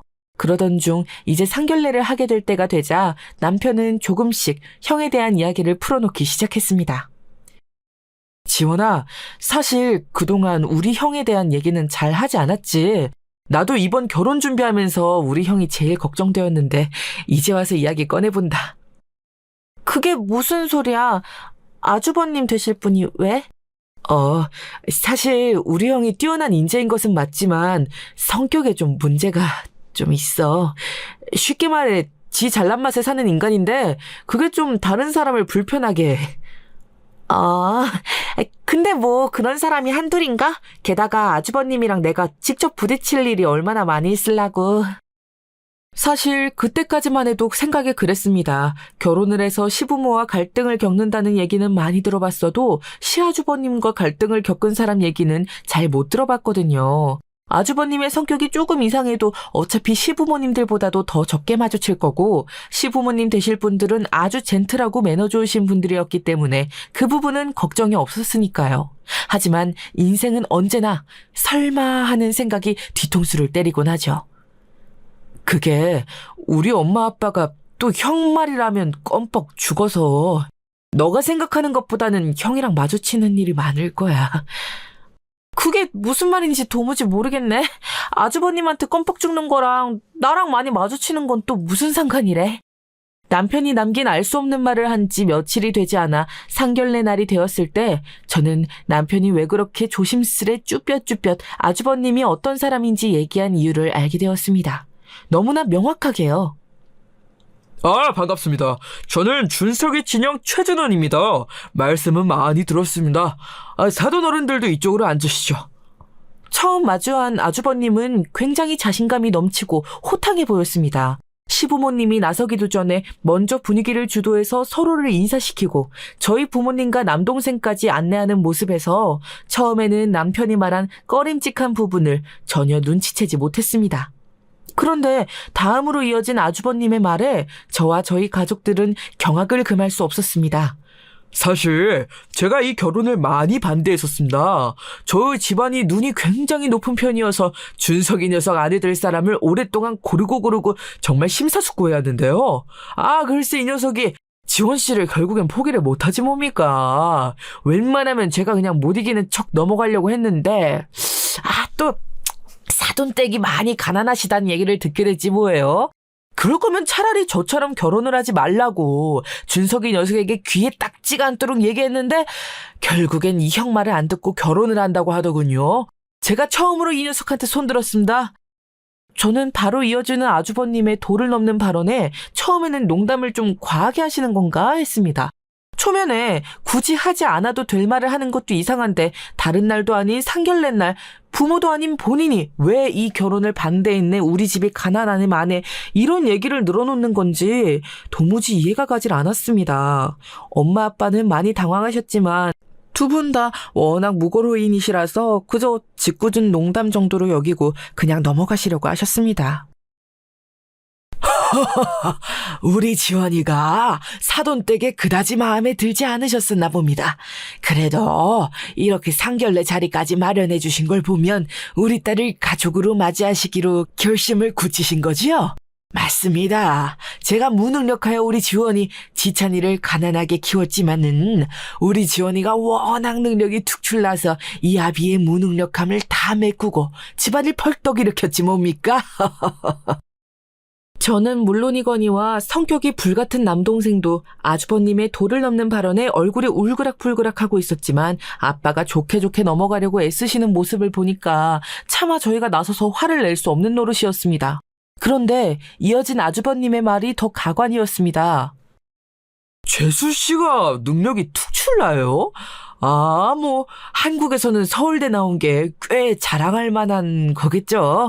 근데 준석이 이 녀석 선짜리로 미국 아이비리그 출신은 기본에다가 유수한 기업가 집안 딸내미 아가씨들이 줄을 섰었다는 것도 알고 계신가요? 게다가 미모들은 또 얼마나 특출나게요. 사실 재수 씨가 외모는 좀 그렇잖아요. 그래서 제가 눈 딱 감고 재수 씨랑 헤어지고 그 아가씨들이랑 손보러 다니라고 해도 글쎄 막무가내지 뭡니까? 제 능력에 대한 비하에 외모 비하까지 아주버님이 1절에서 그치지 않고 2절, 3절 불필요한 막말을 계속해대자 제가 폭발하려고 하는데 그 찰나에 결국엔 남편이 말리고 나섰습니다. 형, 그만해. 몇 번을 얘기해야 알아듣는 거야. 나는 그 잘난 집안 아가씨들 다 필요 없고 내가 사랑하는 여자는 지원이 한 명뿐이라고. 아무리 형이 이 집안의 장남이지만 지금 이 자리에서 그런 불필요한 말 하는 거 선 넘었어. 지금 여기 상견례 자리야. 형이 나설 자리 아니라고. 뭐 이 자식아? 이 자식이 돌아왔나? 어디 형한테 눈을 부릅뜨고 대리라? 너 정말 죽고 싶어? 남편의 말에 아주버님은 다짜고짜 남편의 멱살을 잡더니 금방이라도 한 대 칠 기세였습니다. 그만들 하세요. 여기 지금 두 집안이 화합하는 자리 아닌가요? 그런데 이게 무슨 난리죠? 어머님, 아버님은 왜 이 난리가 났는데도 가만히 계세요? 장남이라는 분이 이렇게 무례하게 구는데도 보고만 계실 거냐고요? 참다 못한 제가 소리를 버럭 지르며 나섰습니다. 이대로는 더 자리가 이어지기 힘들 것 같아 얼른 자리를 파하고 나왔습니다. 엄마, 아빠, 지찬아, 가자. 아무래도 이 결혼 다시 생각해봐야겠다.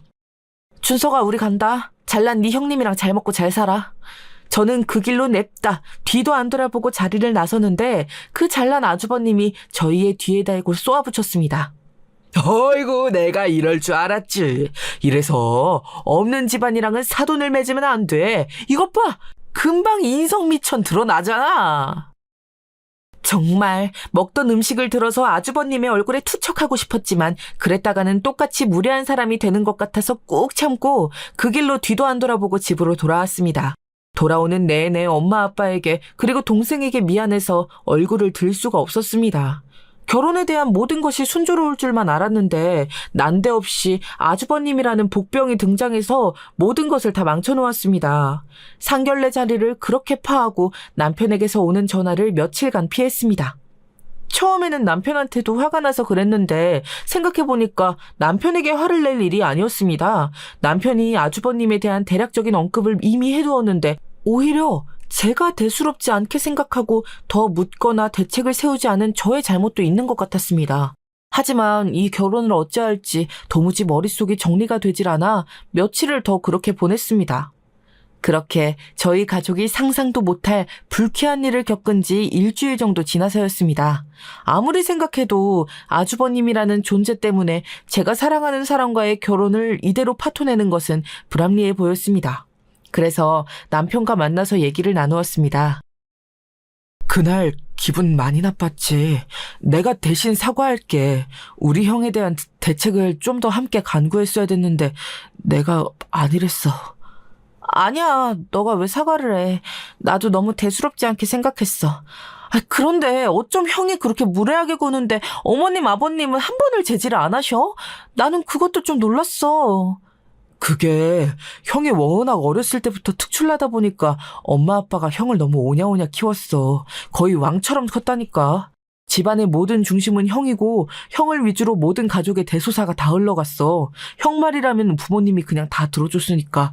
그런 분위기 속에서 크니까 형도 인간관계에 문제가 많아서 학창시절에 동급생들이랑 트러블도 많고 했었어.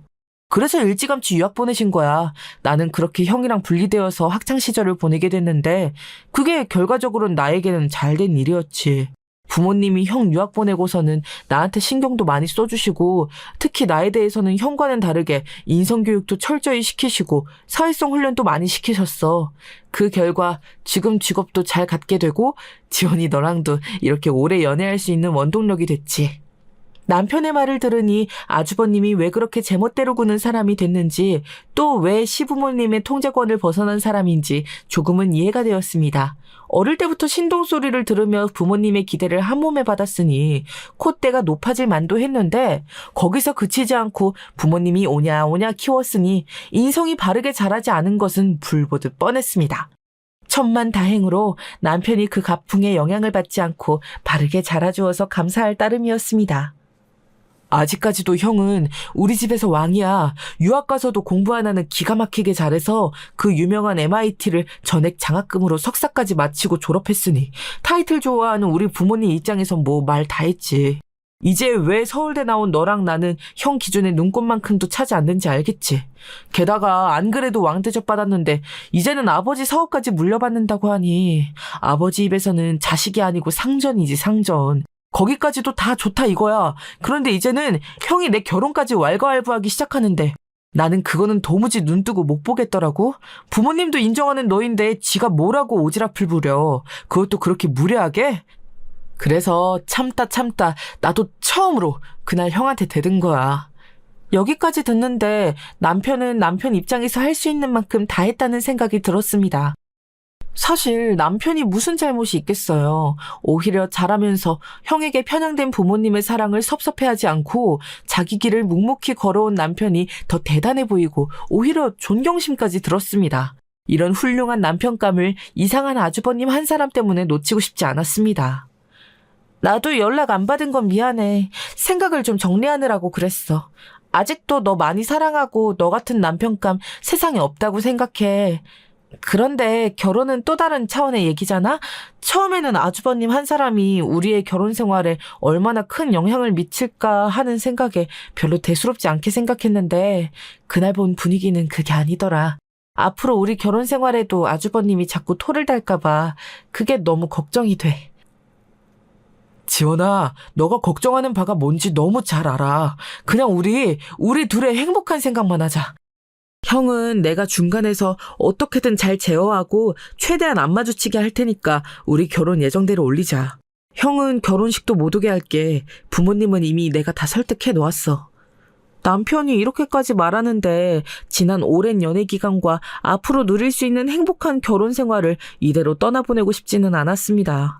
모두가 행복한 결혼식을 올릴 수는 없겠지만 적어도 사랑하는 사람과 행복한 결혼 생활을 할 수 있을 것 같다는 생각이 들었습니다.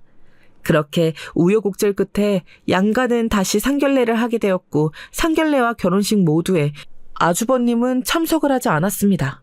남편이 형에게 이 결혼과 관련해서 코빼기라도 비치면 의절할 거라고 단호하게 말했다고 하네요. 아주버님 말이라면 꼼짝 못하는 시부모님도 이건 아니다 싶었는지 아주버님이 결혼식에 참석하지 않는 것에 동의를 하셨습니다. 아주버님은 처음엔 노발대발하다가 남편의 단호한 태도에 이를 뿌득 갈면서 한 발 물러섰다고 해요. 하지만 그러고도 분이 풀리지 않았는지 그 이후로도 여러 번 잊을만 하면 저희 결혼식에 자기를 초대 안 했냐며 섭섭한 마음을 드러냈습니다. 그런 분위기와는 사뭇 다르게 남편과 저의 결혼 생활은 아무 문제 없이 행복하기만 한 나날들이었습니다. 워낙 오래 연애하기도 해서 서로를 너무 잘 알고 저희 둘 다 워낙 독립심이 강해서 시댁이나 친정 부모님께도 돈 벌릴 일이 거의 없었습니다. 이렇게만 결혼 생활이 지속된다면 영원히 행복할 것 같았습니다. 문제는 명절이었습니다. 처음 한두 해는 아주버님이 출장차 명절 모임에 참석을 못한다고 하여 내심 좋아했습니다. 출장은 핑계고 자기도 제 얼굴 볼 낯짝이 없어서 피한다고 생각했고 그게 맞는 거라고 생각했습니다. 그런데 웬걸요? 저희가 결혼한 지 3년째 되던 날 추석에 아주버님이 뒤늦게 결혼을 하겠다고 하면서 섹시될 사람을 명절 모임에 데리고 온다는 것이었습니다. 저는 무언가 깨름칙했지만 그래도 결혼할 사람을 가족에게 소개하는 자리이니 그것까지 피할 수는 없다고 생각했습니다. 거기다 더해 염려가 더해진 것은 아주버님도 성격이 저렇게 개차반인데 손윗동서 될 사람은 도대체 어떤 사람이 올까? 그 동서랑도 또 다른 갈등이 생기지 않을까 하는 생각에 며칠을 잠을 못 잤습니다. 그렇게 다가온 추석날 결국 또 일이 터지고 말았습니다. 엄마, 아빠, 나왔어. 아이고, 명절에 이렇게 오는 게 얼마만인가. 위대하고 훌륭하신 재수씨 무서워서 올 수가 있어야지 말이야. 가족들이 먼저 모여있던 자리에 뒤늦게 현관문을 벌컥 열면서 아주버님이 들어오는데 특유의 비아냥거림은 여전했습니다. 엄마, 처음 보지? 수진아, 인사해. 우리 엄마 아빠야.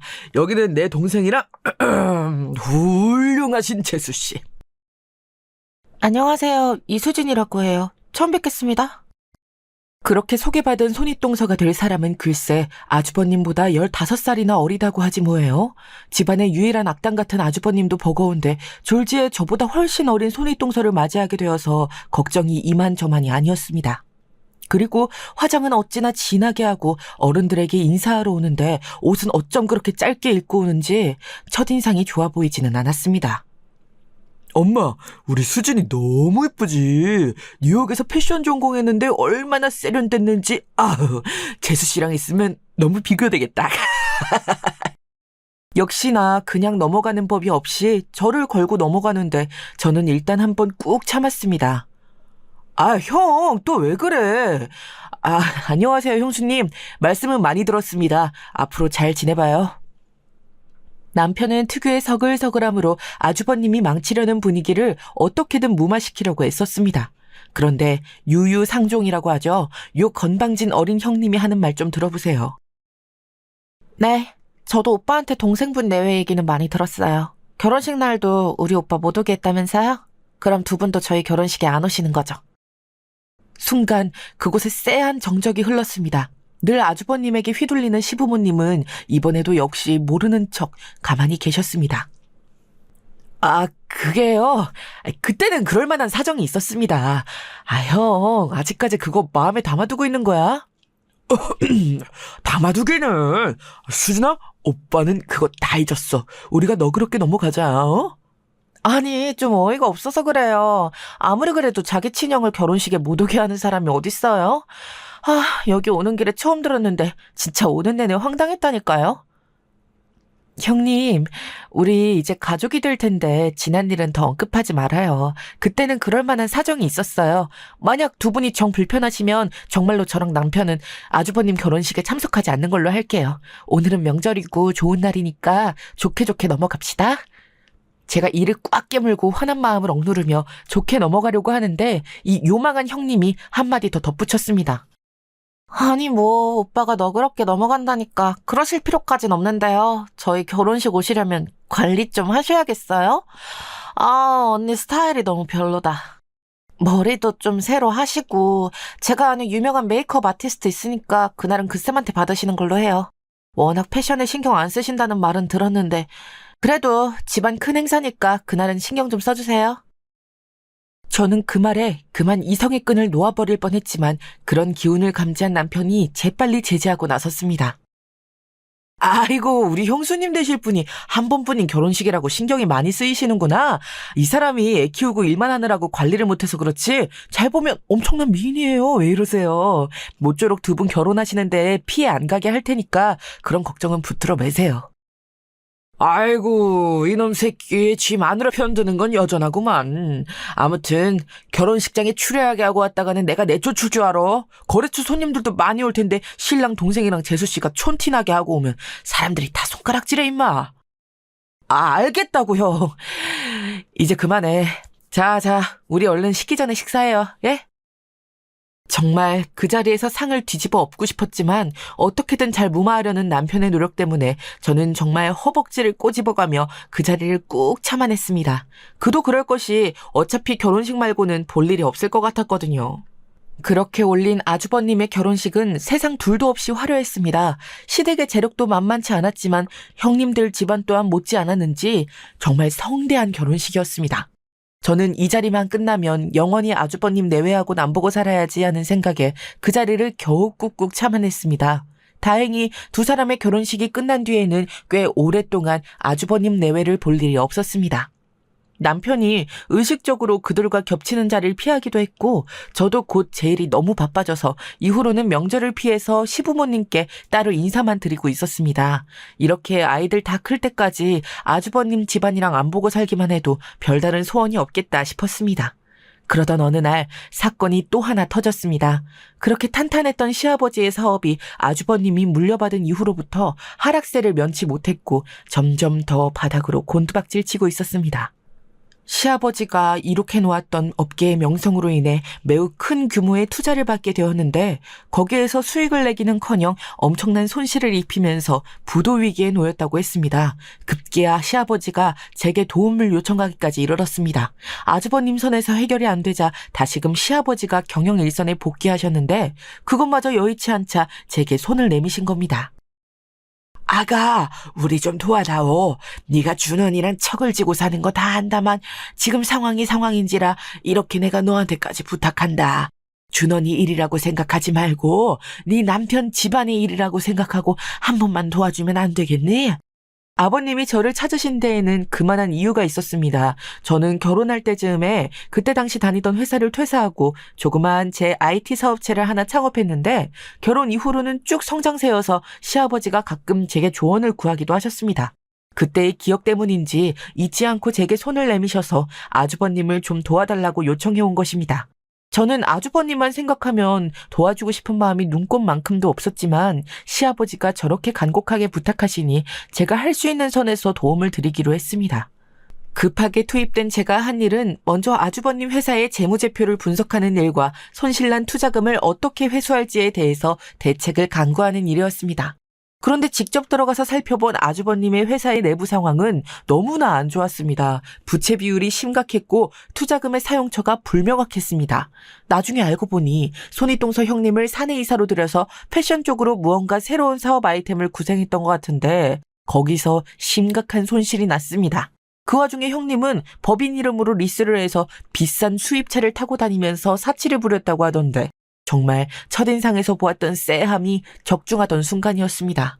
이런 상황에서 이 회사를 살리려면 인수합병밖에 답이 없었습니다. 그래서 제가 잘 알던 인수합병 전문기업에 의뢰를 했습니다. 현재 부실한 기업이긴 하지만 이곳을 인수해줄 건실한 기업이 나타난다면 오랫동안 일궈왔던 시아버지의 기업이 산산조각 나는 것을 막을 희망이 보인다고 했습니다.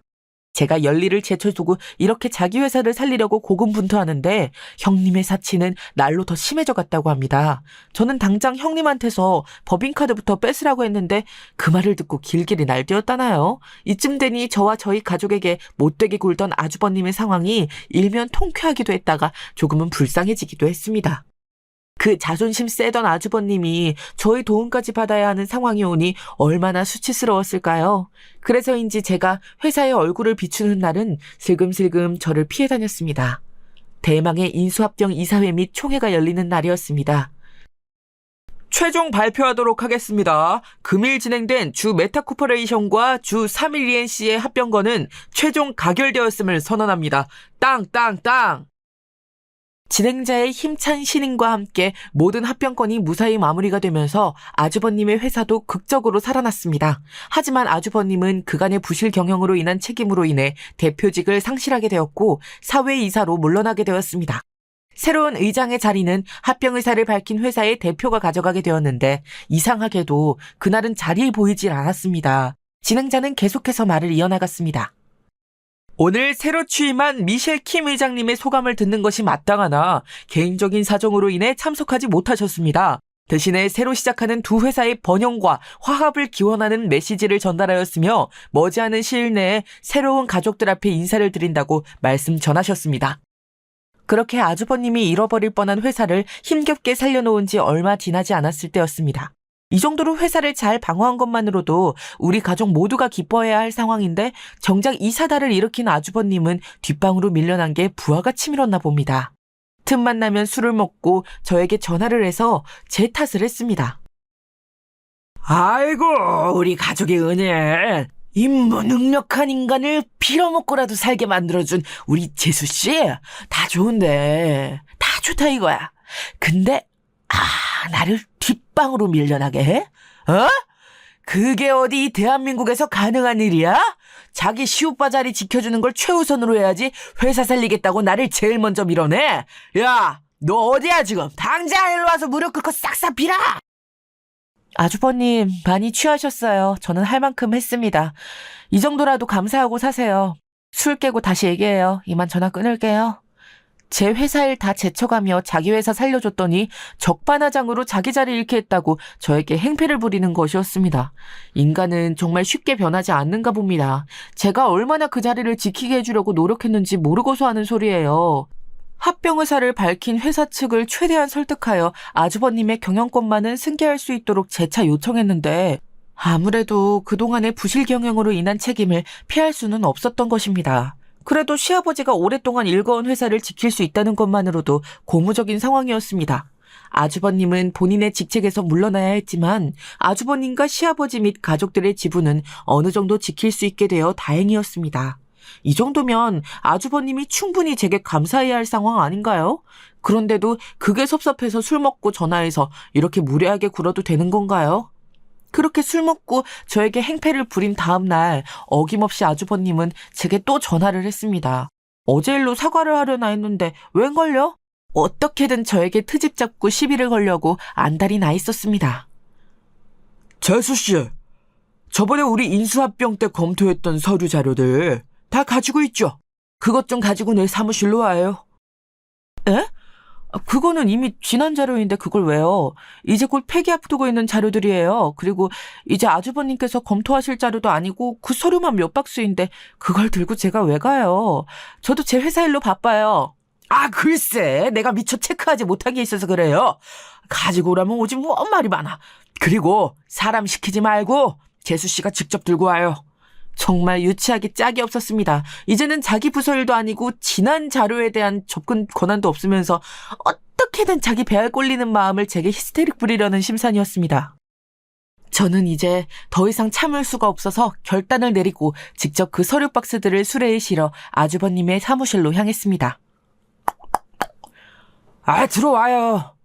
그렇게 수레에 실은 자료 몇 박스를 들고 사회이사실 문을 열었는데 세상에 거기에 자기 골프 친구들을 불러서는 대낮부터 위스키판을 벌이고 있지 뭐겠어요. 아, 여기 인사드려.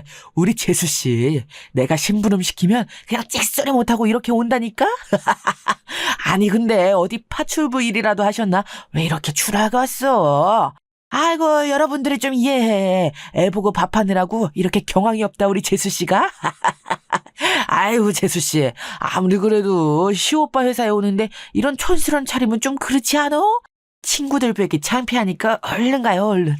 저는 자기 배알 꼴리는 화풀이로 저를 이렇게 심부름시키는 것도 모자라 자기 친구들 앞에서 창피를 주는 모습에 그동안 오래 참아왔던 한을 풀기로 했습니다.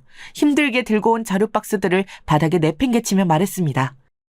최준원 이사님, 앞으로 이런 개인적인 부탁은 삼가주셨으면 좋겠습니다. 그리고 대낮부터 이사실에서 이렇게 술판 벌이는 거 징계 사유에 해당합니다. 한 번만 더 이런 일이 발생하면 바로 징계위원회에 회부할 테니 그런 줄 아세요. 뭐? 너 미쳤어? 아니 이게 그래도 동생 마누라라고 오냐오냐 해줬더니 이제 지 시오레비한테 못하는 소리가 없네. 야! 너 이리 안 와! 저는 제 할 말을 마치고 뒤도 안 돌아보고 엘리베이터로 가는데 아주버님이 씩씩거리면서 따라왔습니다. 야, 너 당장 옥상으로 따라 올라와! 내가 아주 오늘 네 버르장머리를 싹 고쳐놓을 테니까. 저는 그런 아주버님의 위협을 가볍게 무시하며 제가 갈층 버튼을 꾹 눌렀습니다. 아주버님은 씩씩대면서 엘리베이터에 따라 탔는데 금방이라도 저를 한 대 칠 것 같은 기세로 난리치는 아주버님을 뒤따라온 친구들 2-3명이 겨우 뜯어말리고 있었습니다. 야, 옥상 누르라니까 10층을 왜 눌러? 너 거기가 어딘 줄 알아? 니까짓 게 함부로 발들일 만한 데가 아니야. 옥상 안 눌러? 길길이 날뛰는 아주버님과 뜯어말리는 친구들을 뒤로하고 엘리베이터는 10층에 멈춰 섰습니다. 띵! 엘리베이터 속 난장판 안에서 엘리베이터 문이 열리고 비서들이 저를 맞았습니다. 대표님 오셨습니까? 아니 대표님 근데 이게 무슨 난리죠? 왜 최 이사님이 여기에 같이... 순간 난장판이던 그곳에는 잠시 동안 정적이 흘렀고 저를 맞이한 비서실장의 어안이 벙벙한 것은 물론 누구보다도 이 상황을 당황해야 할 아주버님의 표정이 가관이었습니다. 뭐? 누가 대표님이야? 어이, 비서실장님, 누가 대표님이에요? 얘가 왜 당신 대표님이야, 어? 최준원 이사님, 예의 갖추세요. 신임의장 미실킴 대표님이십니다. 지금 이게 무슨 무례예요? 징계위원회에 회부되고 싶어요? 아니, 그게 무슨... 여러분도 많이 놀라셨나요? 네, 제가 바로 합병된 두 회사의 신임 의장 미셸 킴입니다. 업무상 제 본명이 아닌 영어 이름을 쓰고 있었는데 합병 과정에서 일부러 저의 정체는 밝히지 않았습니다. 저 자존심 센 아주버님이 제 회사와 합병을 한다고 하면 자기가 처한 상황은 생각 안 하고 극구 반대하며 딴지를 놓을 것이 분명했으니까요. 앞서 잠깐 말씀드렸지만 저는 대학을 졸업하자마자 제 회사를 창업했고 대한민국의 눈부신 IT 시장 발전과 함께 제 회사도 급격하게 성장했습니다. 어느덧 저는 상장사를 이끄는 여성 CEO가 되었고 그런 저를 시아버지도 많이 의지하셨었지요. 그렇게 회사가 커질 때에도 남편 외에 기업을 운영하시는 시아버지 말고는 제가 그런 회사를 운영하고 있다는 걸 밝히지 않았어요. 집에서만은 조용히 쉬고 싶었거든요. 자연스레 시댁에서는 시아버지를 제외하고는 제가 기업의 대표인지는 꿈에도 생각 못하고 있었지요. 시아버지는 내심 학벌만 좋고 실속은 없는 아주버님보다 제게 회사의 경영권을 물려주고 싶으셨다고 해요. 그런데 제 회사가 아버님 회사 못지않게 성장을 했으니 이제 그럴 여지가 없어졌기에 장남에게 회사를 물려주었던 건데 이 사달이 났던 거였지요. 그렇게 제가 나서서 이 모든 사건을 수습하면서 합병된 두 회사의 의장으로 취임을 했고 결국엔 아버님이 원하셨던 대로 저에게 회사를 물려준 것과 다름이 없게 되어버렸어요. 저는 마음 같아선 합병 과정에서 아주버님을 완전히 잘라버리고 싶었지만 아버님의 간곡한 부탁으로 아주버님의 지금 자리라도 보존할 수 있게 할 수 있었습니다. 그랬으면 감지덕지 쥐 죽은 듯 살 일이지 저한테 이렇게 못되게 구는 게 말이 되는 일인가요? 최준원 이사님, 더 하실 말씀 있나요? 아니면 지금 당장 징계위원회 열까요? 아니, 재수씨, 대표님, 저는 그런 게 아니고 다시 한번 분명히 경고합니다. 한 번만 더 이사실에서 술판 벌이면 그 즉시 징계위원회에 회부될 줄 아세요. 죄송합니다, 대표님. 정말 죄송합니다. 아주버님이 제게 머리를 조아리며 깨갱하던 모습을 정말 여러분도 보셨어야 해요. 그간의 저를 무시하고 막대하던 서름이 한꺼번에 씻겨내려가는 순간이었습니다. 그날 이후로 아주버님은 저를 슬금슬금 피해 다니며 필요한 출근 날을 제외하고는 부끄러워서 차마 얼굴을 들고 다니지 못한다고 하더군요. 저보다도 12살이나 어린 형님은 그날부터 태도가 돌변하여 제게 엉겨붙기 시작했습니다. 언니라고 불러도 되죠? 우리 오빠가 공부만 잘했지 진짜 아무 실속 없거든요. 그거 구제해준 게 언니인 거 제가 제일 잘 알잖아요. 언니 이번 주말에 뭐해요? 저랑 같이 쇼핑 안 갈래요? 형님, 서로 선은 지키시죠. 아주버님 따라서 저 똑같이 무시하던 땐 언제고 이제 와서 제가 아주버님 상사라고 하니까 바로 언니가 튀어나오네요. 아주버님이 회사 부실 경영했던 거에 형님 책임도 커요. 그래놓고선 이제 와서 자기 남편이 실속이 없네 마네. 그게 할 소리예요? 이제 더 이상 그쪽 식구를 도와줄 생각 없으니까 본인 능력으로 알아서 잘 먹고 잘 사세요. 언니 죄송해요. 아주버님과 더불어 눈엣가시였던 어린 손윗동서도 이번 기회에 단단히 혼을 내놓았습니다. 그렇게 형님까지 따끔하게 한 방 먹인 뒤 며칠이 지나지 않았을 때였습니다. 제가 집무실에서 업무를 보고 있는데 비서실장이 노크를 했습니다. 똑똑똑. 네. 대표님, 최준원 이사님 오셨습니다. 아내분도 함께요. 최 이사가요? 들여보내세요. 아주버님이 별다른 약속도 없이 형님과 함께 제 집무실을 찾아왔다는 소식에 의아했습니다. 아주버님, 요새 회사에서 잘 안 보이시더니 오늘은 여기 어쩐 일이세요? 네, 아니, 대표님. 드릴 말씀이 있어서 집사람이랑 같이 왔습니다. 아니요. 언니, 저희가 그동안 힘써주신 은혜도 모르고 너무 무례하게 굴었죠? 사과드리러 왔어요. 저 언니한테 따끔하게 혼나고 그날 돌아가서 이한테 엄청 뭐라고 했어요. 사람의 탈을 쓰고 그러는 거 아니다. 당신이 그렇게 찔려서 대표님 피해 다니면 앞으로 어떻게 살려고 그러냐 등등 아주 혼이 쏙 빠지게 제가 교육시켜 놓았어요. 그랬더니 자기도 잘못한 걸 알아서 같이 찾아오자고 하더라고요.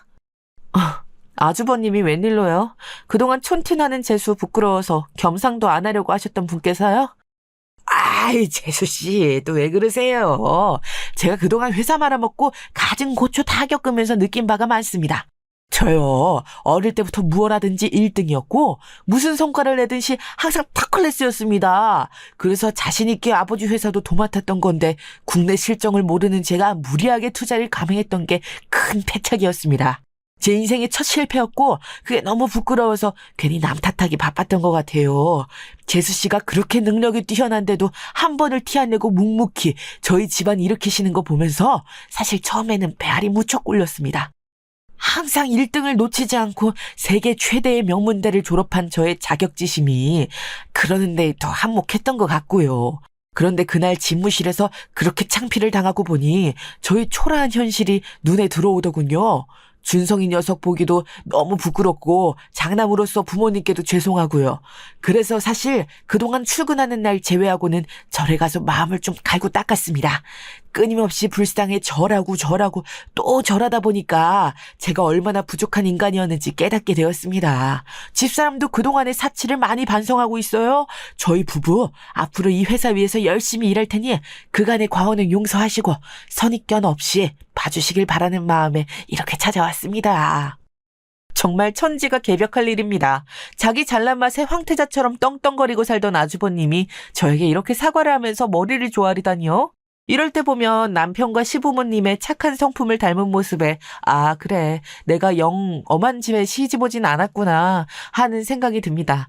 자란 환경이 교만할 수밖에 없게 자랐을 뿐이지 교화가 될 기회가 생기니까 원래부터 착했던 다른 가족들의 모습이 보이는 걸 보면 천성이 그렇게 나쁜 사람은 아니었다는 생각까지 들었다니까요.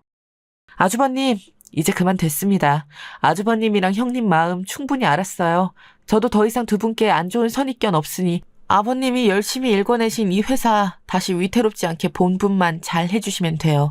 그렇게만 해주시면 저는 더 바랄 게 없습니다. 감사합니다, 재수씨. 대표님. 정말 손에 가시 같았던 아주버님 내외가 이렇게 교화하고 참여하는 모습을 보니까 제 인생도 헛살지는 않았다는 생각도 들면서 그동안 기분 나쁘게 굴었을 때 꾹 참기를 잘했다는 생각도 들었습니다. 그렇게 집으로 돌아온 저를 남편이 반겨주며 얘기했습니다. 여보, 이번에 고생 너무 많이 했지? 형 얘긴 들었어. 아휴, 그 인간이 이제 좀 인간이 되려나 보다. 난 그래도 이제 여보가 완전히 형과의 갈등에서 자유로워진 것 같아서 보기 좋아. 그리고 그동안 여보가 바빠 보여서 말 못했는데 이번에 우리 집안 구원투수로 나서서 싹 다 해결하는 거 보고 다시 한번 반했다. 그래, 이게 내가 대학 시절 반했던 김지연의 모습이지. 이래야 내 와이프지 하고 말이야.